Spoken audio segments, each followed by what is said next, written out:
Hello and welcome back to my hobby prison. And welcome back to Wyoming winter. Here is the tail end of our second winter, March 25th. Snow on the ground, it's cold, it's about 30 degrees. I took a few days off from the 2004 Jeep Grand Cherokee Limited WJ Whiskey Juliet, just because it was cold and snowy. The previous owner says that they were driving it and lost oil pressure and then the engine blew. But like we talked about last time, I don't know if the engine's blown. Every cylinder's got good compression except for two. Most of them, there's two that are 170 and 175, the rest are 160s, and then there's one that's 120 and one that's 140. So it doesn't sound like a blown motor to me, plus I drove it. Plus I took the spark plugs out, took them to a professional mechanic, and he says it just looks like regular wear and tear to him. And if those spark plug hasn't been changed for 185,000 miles, well, there you go. So I'm not really sure if the engine's blown or not. But I did, however, run to the store and bought some things, and we'll go over some of the stuff that I bought. All right, here we are, Harbor Freight and Home Depot. And that right there is AutoZone. Basically, I didn't have any jack stands, and I knew I was going to need to jack the vehicle up and rest it on some stuff so I can check the stuff underneath. I didn't have an oil pressure tester, and I don't have an impact wrench. I also didn't have a ratcheting wrench either, cordless anyway. And I'll go through and show you these things. I'm on my own today. The kids are off of spring break. They're in school right now. I don't have anybody to hold the camera for me while I record this. So it's just me. So I won't be doing an unboxing. Just know the stuff is new. I'll show you what I paid for it, give you an idea of that. I'll show you what it looks like out of the box. I could unbox it for you, but it drives me nuts when I see guys holding the camera with one hand and trying to do the thing with the other hand. So I'm not going to do that. I'll just open the boxes up, show you what's in it, and tell you what I know about it. First off, and I'm not going to unbox this, it's an oil drain pan, oil filter wrench. I got it at AutoZone. I don't know what I paid for it. This was around 10 bucks. I'm guessing this was around 4 or 5. Pretty standard stuff when you don't change your own oil, like I haven't for a long time. You just have to pick up these kinds of things. I just opened the Ryobi ratchet. Actually, it looks like a pretty cool thing. It's got anvils for 1/4 inch, 3/8, and 1/2 inch, and variable speed. The light, it's 18 volt. I really have a lot invested in the Bauer brand from Harbor Freight Tools. However, I don't know if Bauer makes a cordless ratchet, but my Harbor Freight Tools didn't have a cordless ratchet. And I've invested a little bit into the Ryobi line too. I got the cordless skill saw type, circular saw, the brad nailer. I had the reciprocating saw, but it broke and I didn't buy the warranty on it. And the vacuum, the portable, don't buy that. That portable little handheld vacuum like a dust buster, don't buy that. It doesn't have very good suction. And it comes with a wall mount that you leave if you can leave a battery in the vacuum and mount it on the wall and it'll charge that. But I did that and it ruined 2 batteries. And then I have a hot glue gun from Ryobi, which is pretty good. But I bought this, and here I am doing the thing that I didn't want to do, was hold the camera and then show you the tool. But like I said, this is the only way I can show you. So let me show you a little bit about the tool and what it came with. All right, here's the tool right there. It's pretty nice. I mean, this is a little lockout switch right here. Well, I'm not going to mess with it, but you pull it up and you push that and it's variable speed. The head can turn. You pull this up and you can rotate this head in different directions. It makes it easier. This right here is the anvil for different sizes. This is the 1/2 inch. You can go here, you pull this down, this comes out. See, this is what I hate. But anyway, this comes out and it'll go down to the 1/4 inch. You see that? It's pretty nice. It's a pretty nice tool. Comes with the owner's manual. This register to win a chance for $10,000. I'll damn well be sure doing that. Comes with a safety supplement, whatever. And then a catalog of all their vast array of cordless tools. This is the part I'm interested in here.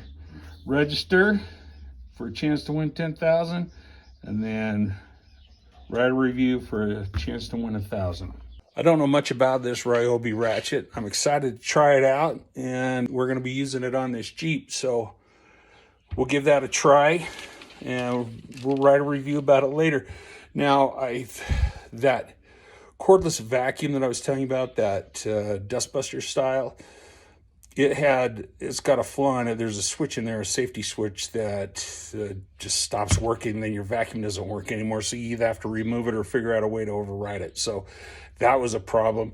Plus the ruining your batteries. So, and then I bought that Ryobi reciprocating saw, and it broke. It didn't wear. It just broke. There are plastic parts on the inside that just broke. And so when I bought this ratchet, I'm not a professional mechanic. By the time I'm done with this Jeep, I may never ever use it again. But if it breaks, I bought the extended warranty. It was like $19. So let me show you what I spent on the ratchet.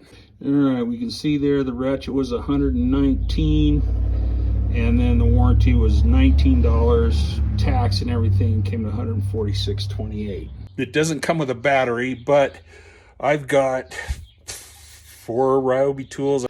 I've got 2 of these, the 2 amp hour batteries, and then I actually bought one of those ones from eBay, and this one.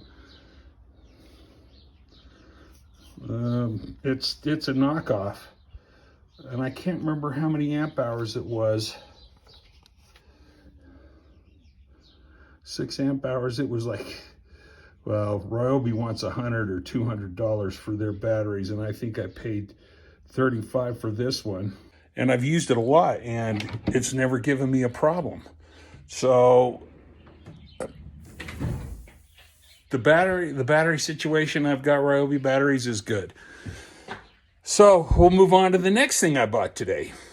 Right now we're going to be looking at the Bauer 20-volt brushless half-inch impact cordless driver.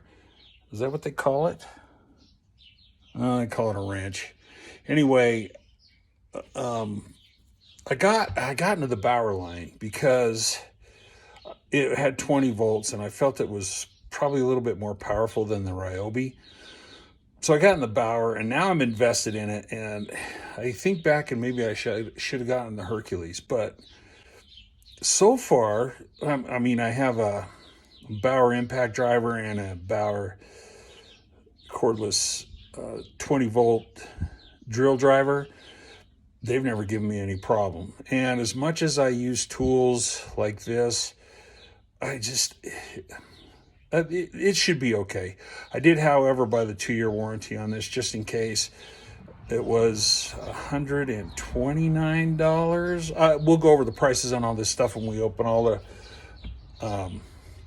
Harbor Freight Tools stuff. But this looks like a pretty cool wrench, and I'm excited to try it out. According to the box, it's brushless and has 1,000 foot-pounds breakaway torque, and it's 3 speeds, and I'll give you a demonstration on that. And I really do think it's going to be a pretty good investment. It is tool only. There's no battery for it. Like I said, I do have a lot of Bauer things, so I've got 4 or 5 Bauer batteries and about 3 chargers. Battery connection's pretty easy. Pick it up. Here we go again. I wish my I was gonna say I wish my kids weren't in school, but you know what? I don't wish that at all. Let me put this in, and then we'll demonstrate. Got a pretty healthy snap in there. So you know it's positively locked. Here we go. It's 3 speeds. There's 1, 2, 3. And man, it's heavy. It's really heavy. Actually, you know what? I'm gonna get the scale and we're gonna weigh it. I've got the kitchen scale here, and I'm not really worried about what my wife's gonna say because I'm the one that does most of the cooking. Another one of my stupid hobbies. That says grams right there. We don't want grams. Pounds and ounces. Here we go. I don't even know if this will weigh that high. Wow, 7.158. Basically, almost 8 pounds. That's pretty heavy. I put a smaller 2 amp hour battery on it. I don't think it's really going to make that much difference. Yeah, basically maybe 1.5 pounds lighter. Anyway, that's a heavy piece of equipment, so hopefully we won't have to use it a lot. Howard does make another impact wrench. It's quite a bit smaller. It's also brushless. It's got a 400-pound torque rating, I think. I might look into that too, just because it's lighter. But damn, I bet this thing could take care of just about anything I want it to. Oh, and let me just say this too. I probably shouldn't say this, that I bought this stuff today. I didn't. There's a girl that I work with at the clinic, and she is connected to the Harbor Freight Tools, which is right next door to the clinic, which is bad for me. Anyways, I got her family discount. So she picked these up for me Friday. I was going to get them, but the weather was just too cold and snowy, so I didn't really bother. Anyway, but today we're unboxing them. All right, the items that the tool does come with include the impact wrench, the owner's manual, and this thing right here, that is a belt clip. And you just screw it onto this side or this side, and then you can hang it off of your belt. Next up is an engine oil pressure test kit. I don't know how good it's going to be. I'm only going to use it maybe 1 time, maybe 2. But hopefully it works. There's a lot of stuff that comes with it that I don't understand, like a whole bunch of different sizes. I'm guessing out of all those sizes it'll have what I need, but we'll open it up and take a look at it. Here we are. Nice formed box. Everything's in there nice and tight. Should be easy to keep it organized. The gauge is large and easy to read. The rubber, I'm no expert. It feels kind of lightweight maybe. But, you know, for using it once or twice, it might be okay. Let's see how long it is. The tape measure says from here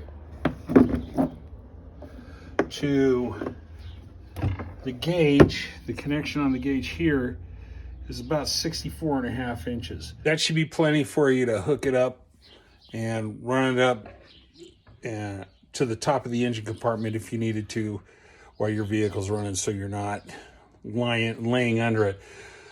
From what I understand, how you check the oil pressure is you find out where the oil pressure sending unit is, unscrew that, get your connectors out of here, out of your box. One of those, choose the right connector, screw that in, screw this into your connector, and then run your motor and wait till it gets up to operating temperature and see what it is.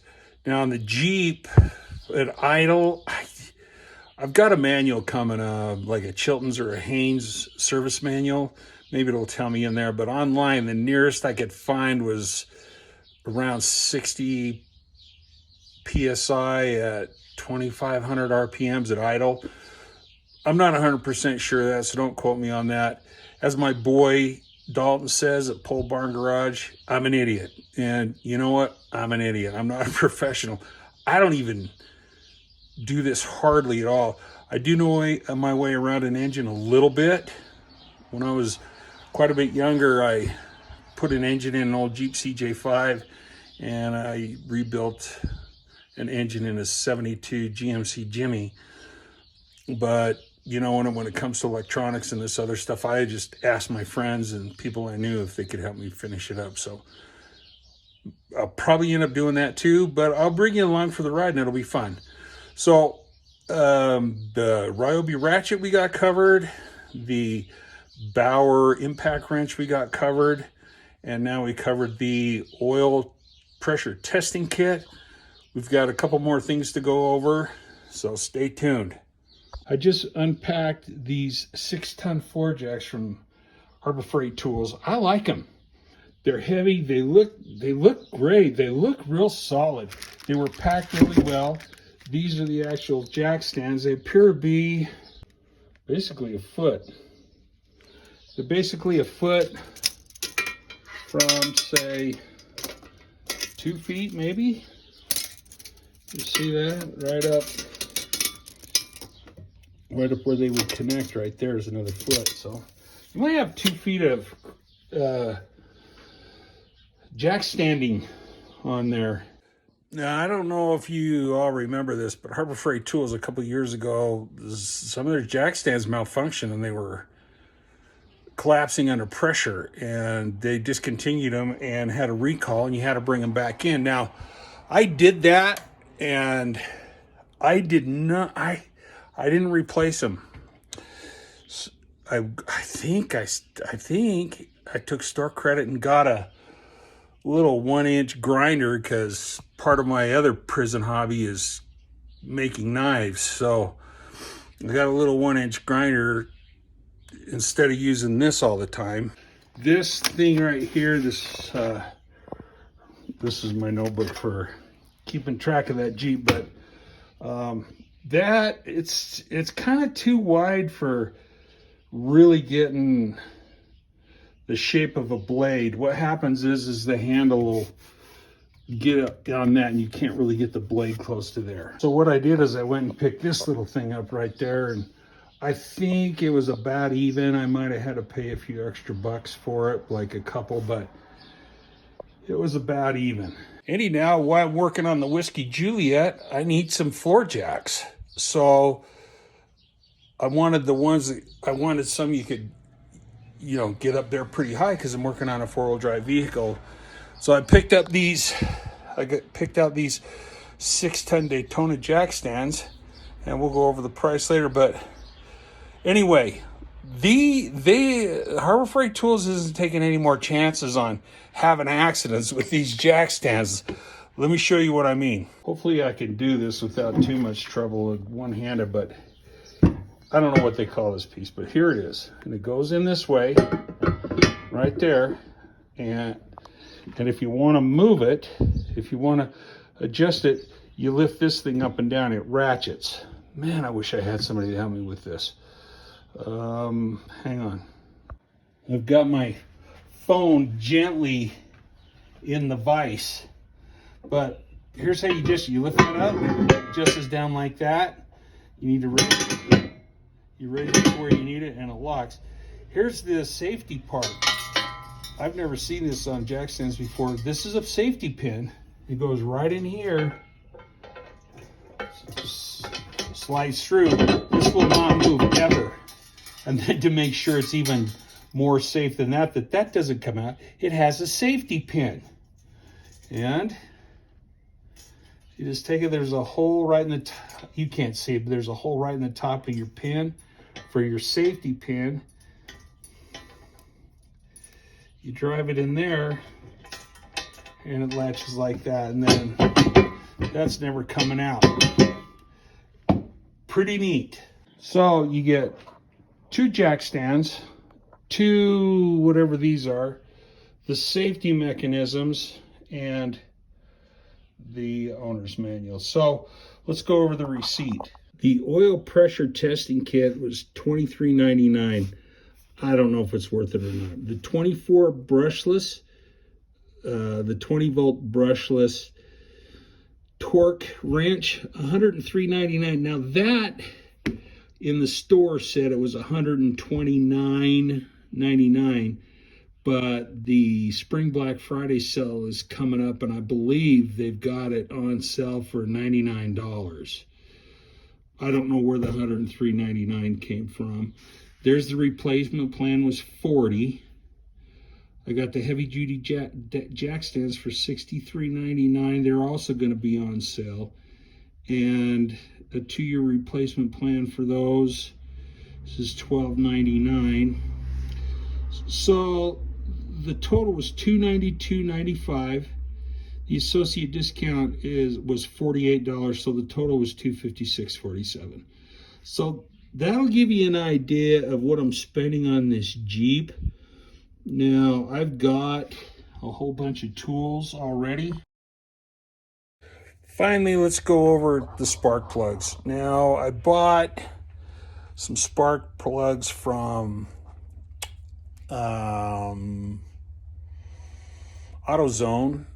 And then I was reading online, and the online guys say for that motor, it's the 4.7 liter V8, they say to buy the Copper Champions. And first I bought these AC Delco from AutoZone, and I think they were in the neighborhood of $40 because I'm going to replace the spark plugs, and then we're going to check the oil pressure. So then I got reading online, and the people that own that motor said to get these spark plugs. They work the best with it, the Champion Copper Plus. So I got those, and they were quite a bit less, $21.90, $21.79. I'm going to take those back, and we're going to put these in. Thanks for stopping by. This is Victor at My Hobby Prison. Let me know what you think of the videos. I hope you're enjoying them. I know I'm not very good at this yet, but hopefully as time goes on, it improves. Thanks again, and we'll see you on part 3.